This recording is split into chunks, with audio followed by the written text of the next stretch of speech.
My name is Joseph Louis Amico. You all know me as Lou.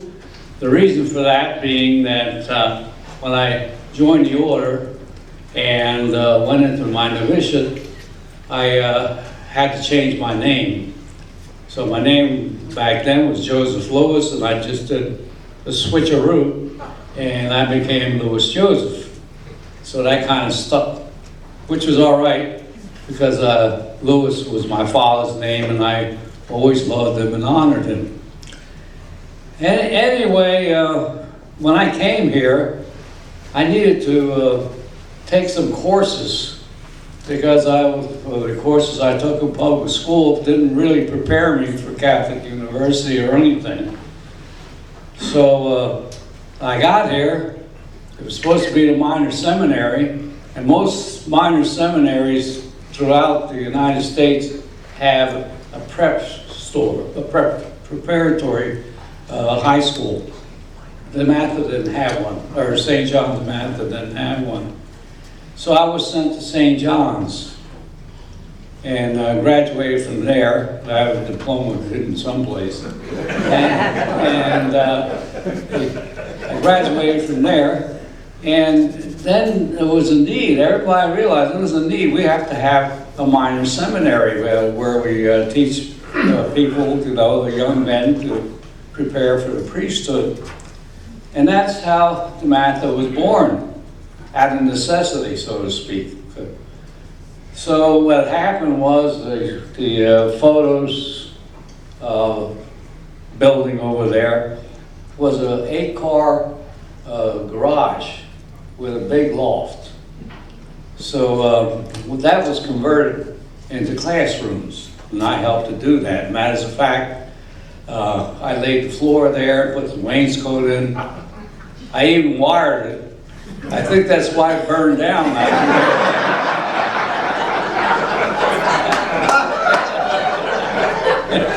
Anyway, so I had inputs into that.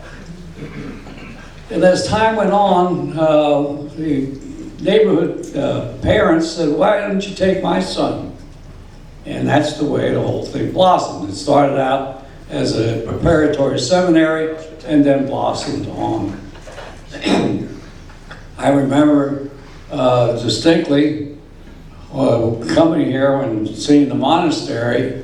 My room was right there, right over the porch. But anyway, seeing the monastery, found out that it used to be a frame house right on this end of it, which the Trinitarians bought. And my understanding also was that the clan used to meet there. So imagine the neighbors when they saw all these white robes walking around. It made quite an impression.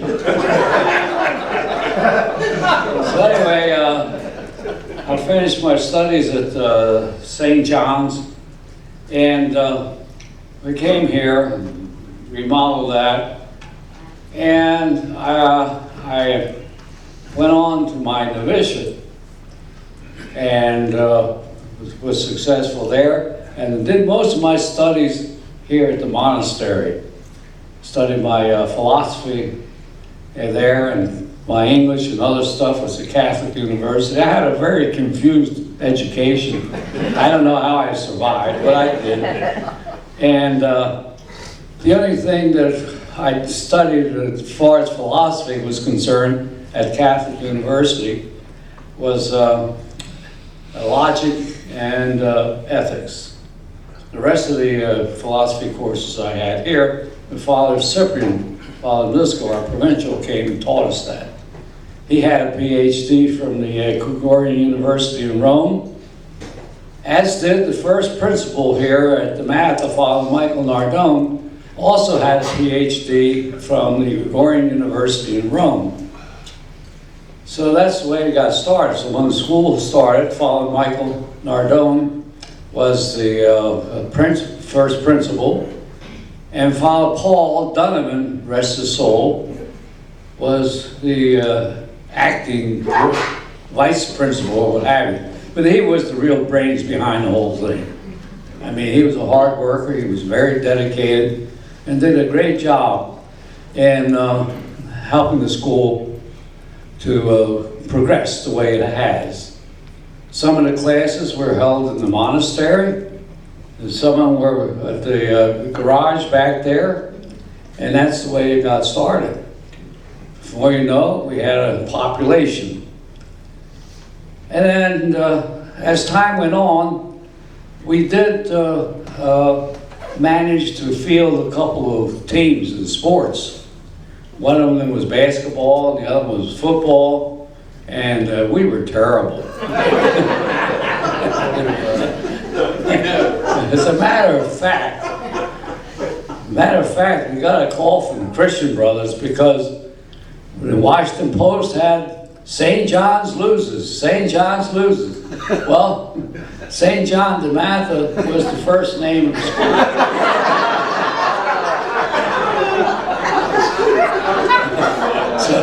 So the Christian Brothers were not happy to see a headline.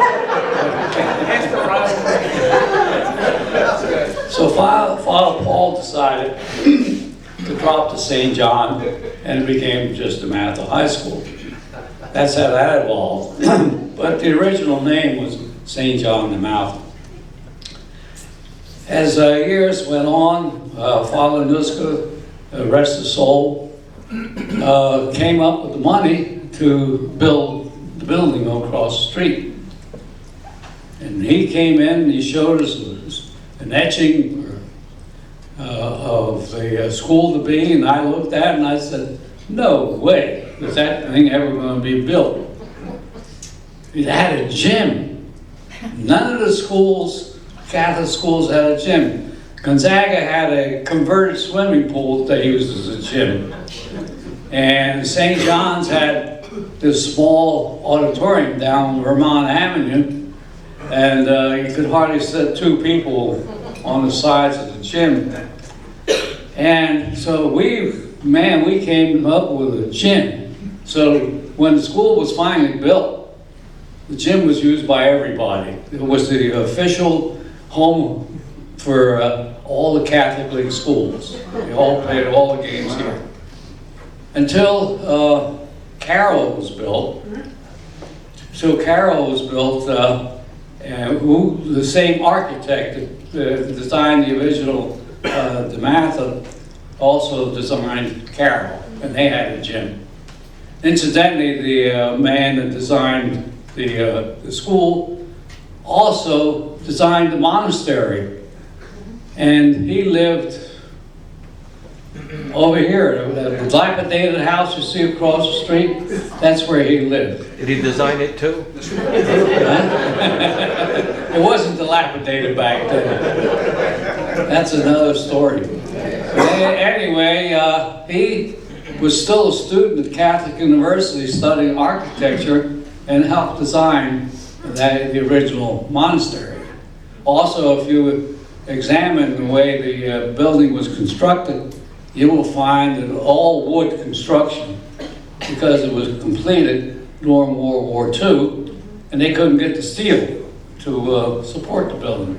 So they used these big beams. If you go up in the attic, you'll see these huge beams holding up the roof. So that was the beginnings, pretty much, of what transpired. And as a student, matter of fact, I used to fill in once in a while to teach algebra. Why was I selected to teach algebra? Because I was the only one in my class that went to Catholic University and didn't have to take a test in order to do math, to take a math course. So I was appointed to teach mathematics, algebra. I did it on a part-time basis, and in 1950, I went into theology at Holy Name College. I went to classes there to study theology in the morning, and in the afternoon I came and I taught 2 or 3 classes depending. So I've been associated with the school ever since its beginning. Now, when they when Father Nuska showed us the drawing of the original building, it was, I was in disbelief. I said, well, there's no way I'm gonna have this place. And he bought 2 houses that were across the street. One of them was a brick building, and they moved it. I mean, it was amazing how they moved it all the way up Madison Street, yeah, Madison Street. And I mean, it was a real slow thing. And of course, there were wires crossing the street, and that Pepco and someone came in and elevated them, and they brought it up there. The other house was demolished. So I said, well, maybe it will happen, I don't know. One day, this truck pulled up, these 2 guys got out with a pick and shovel, and they dug a hole. I said, my God, what are they doing? Well, they built this odd house out there. I said, it sounds like it's official now.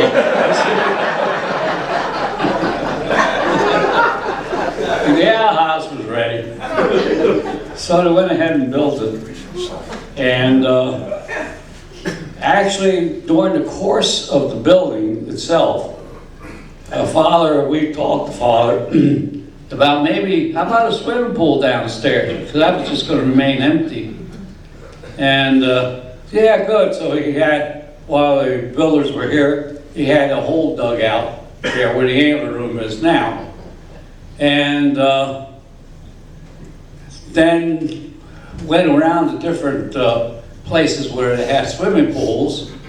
I went with them to Catholic University, as a matter of fact. And every place that they went, everybody discouraged them, said, because it's not used very often.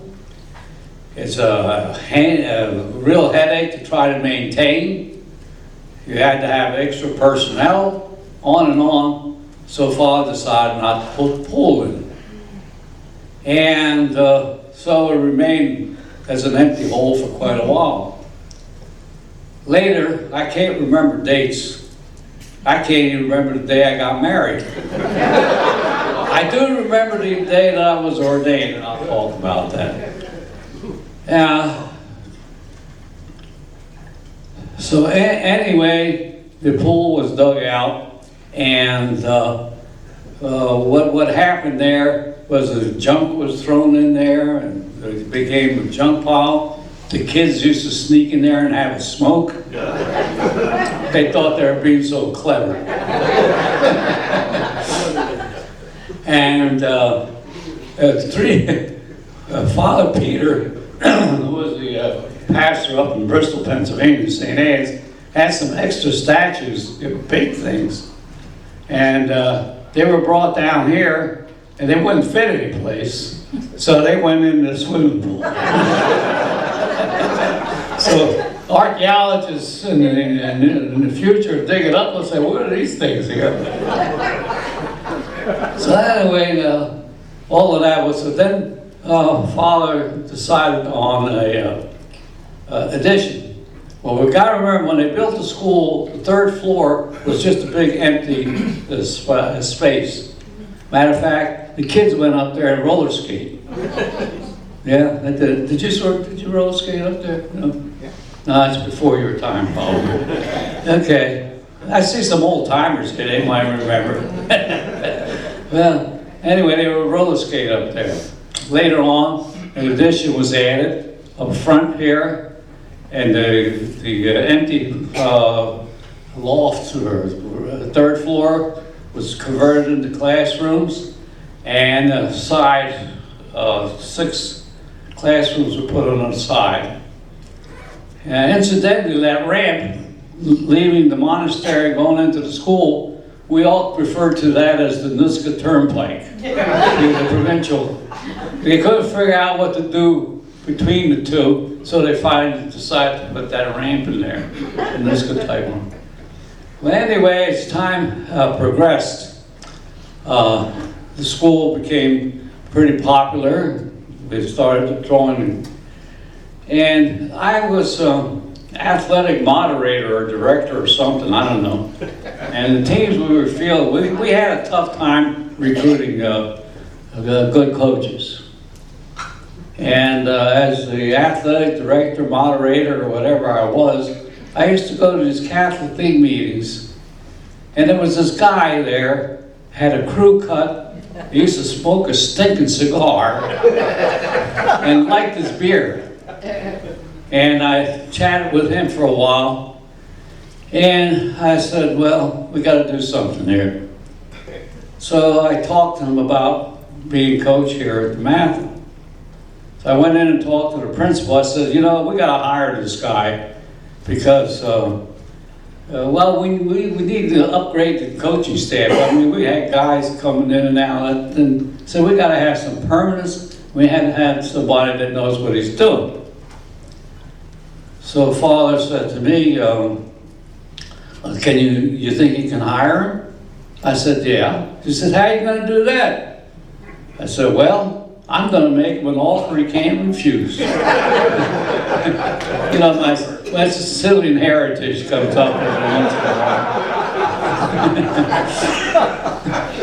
while. So anyway, we talked Morgan into coming over, and he went out and recruited for us. And not only did he recruit good athletes, but we had some real good students coming in.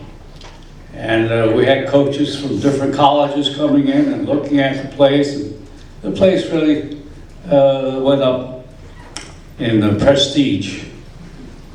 Let me see, did I miss anything?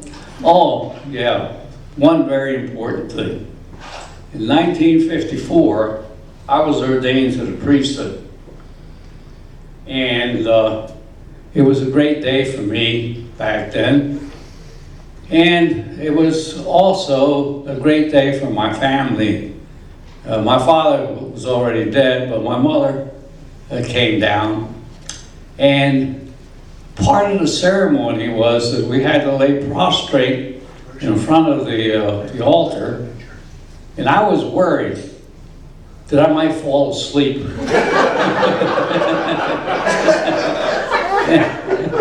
and Father John Fernback was laying next to me, and I said, poke me once in a while, make sure.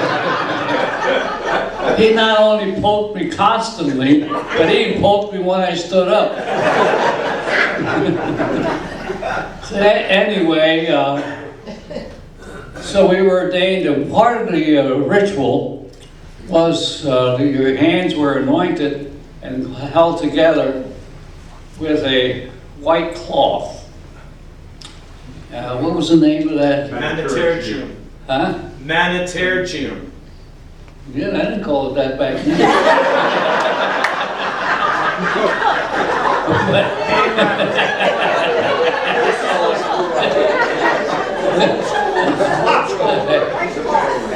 Okay, well, anyway, my hand was wrapped in that thing. And the tradition was that if you placed that in your mother's casket, it would be her direct passport into heaven. So I did that. When my mother died, I put the that thing, I put that thing in the casket, and then I had the funeral mass for my mother. It was a very moving experience, the day of my ordination, when my mother came and knelt down before me. She had a tough time, she was elderly, but she did, and I gave her my blessing. It was a very moving experience, and I recall it to this day. Anyway, so after ordination, I was still stationed here and fit in the way I did. In 1970 or 1968, when I left here, I was the superior of the house and principal of the school. I think that's one of the things that made me leave. But anyway, I left here and I went to the Maryland House of Correction. as chaplain. Some people said that I deserved to go there. But anyway, while there, a very dear friend of mine who was chairman of the county commissioners called me and asked me if I could arrange for him to have a rap session with drug addicts from Prince George's County. I said, sure, I did that. He came over, I had a residence on the property of the jail. And he came over and I took him over and he said, I don't want you in there. I said, I won't be in there, you do your thing. So he went in and conducted the rap session. He came a second time and same thing, he wanted to conduct it.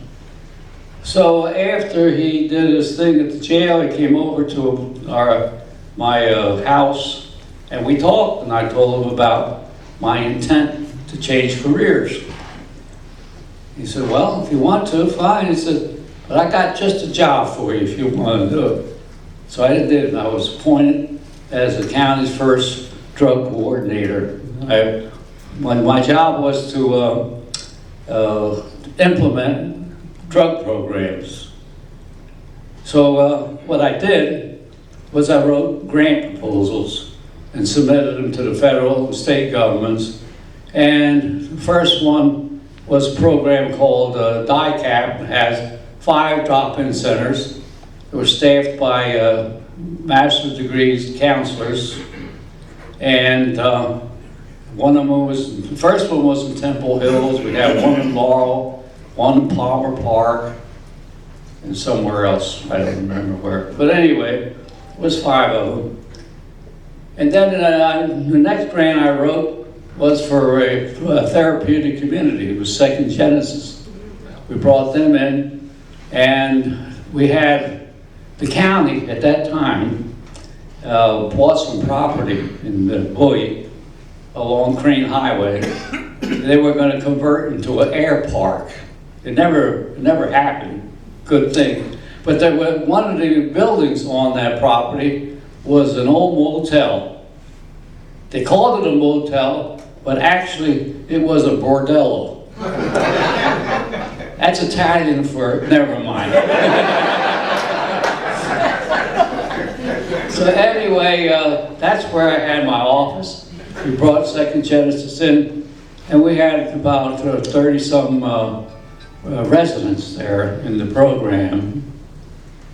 Then I wrote a grant for a methadone program at the health department, and we had people come in, use the substitute drug for heroin. Well, my last job was to write a grant and find a location for a female halfway house for alcoholic women. And it was established in Laurel, where the old, what's the name of that dealership in Laurel? Fox, yeah. Well, that was owned by a parishioner of St. Mary's, and I used to go and help out at St. Mary's. And he was ready to demolish the building, and I said, hey, wait a minute, I got a proposal for you. And so he let us have it, and we opened a female halfway house there for women. That was about what I accomplished over the years. So when I finally decided to take on a new experience, that's what you want to call it, I met Peggy, and she seduced me.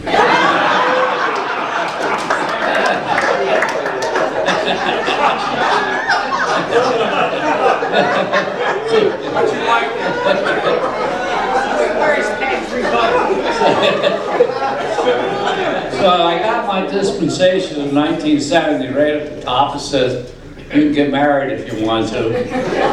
And at the bottom it said, P.S. we're glad to get rid of you. So anyway, we got married in the church and everything went beautiful. So when was that? 1973, right? It was about 3 years after I left. Do you remember the date? I guess it's not important.